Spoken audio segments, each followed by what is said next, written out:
Welcome to The Creative Present, a show that's dedicated to expanding your creative self-expression and at the same time, getting your projects done.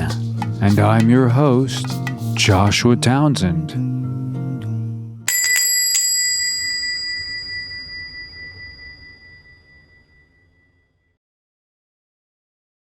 Still working with presence, and what we want to do with presence is we want to open the space. We want to open the space and make it so that our presence is filling the entire creative space. And that has to do with awareness. So the more aware I can be, the more I can fill the space. And the more you fill the space, the more you can pull from in terms of your creativity. You have more resources. What we want to do specifically in this kind of work is that we want to have an open space. We want to be aware of the open space. We want to fill the open space, and we want to have a point of view, how the character thinks and feels. And that character thinking and feeling in a certain way will then inform the state of being. In other words, how the character's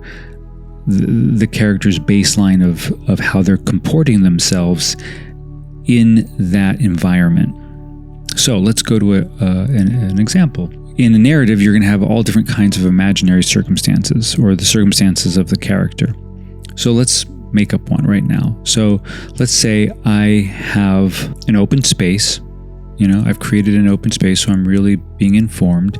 And let's say my event is to go to an art gallery opening filled with, the elite and the snobby and, very affluent, but kind of upper crust and art snobs, basically. Okay?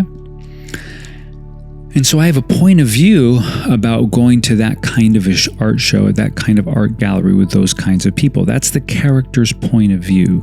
Then I'm going to have a state of being that reflects that point of view. So my state of being could be, let me just get through this.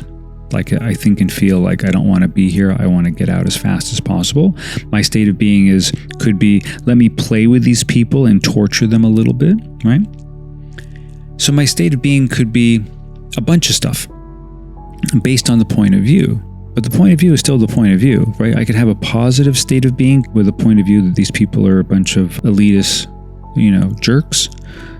I can have a positive experience or I can have a negative experience, but I still have the same point of view. That's really important. And then I go in and I have an experience with the open space now at the art gallery. Now, the fun part is when, and let's say that's my experience, I'm going with a friend of mine, and I go there and I meet, the artist, and she's lovely and we fall in love, right? Now, all of a sudden, my point of view and my state of being could turn on a dime because of the experience that I'm having with this girl. My point of view about the snobs in the room doesn't change. My state of being does change, though, because me falling in love with this beautiful, artistic, creative, passionate being in front of me supersedes the state of being of the rest of these people. And that's very powerful, very potent. So let's go through them one more time. Open space with a point of view. Point of view is how the character thinks and feels, right? And then that is directed towards the state of being that the character has adopted for that event. And again, the state of being doesn't necessarily track 100% just to the point of view. State of being can include other circumstances that would make it go a multitude of ways. And it's all under the imaginary circumstances of your narrative. So that's really important.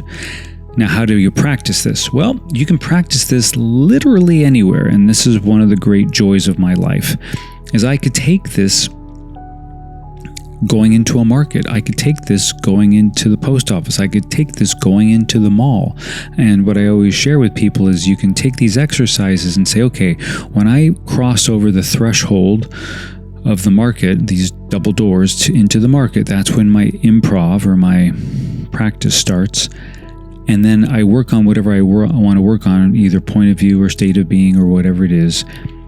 And the improv is not over until I leave the space. So that whole time I'm in there, I get to work, which is a wonderful way of working when you want to develop outside of just being in a formal class or in a formal creative session.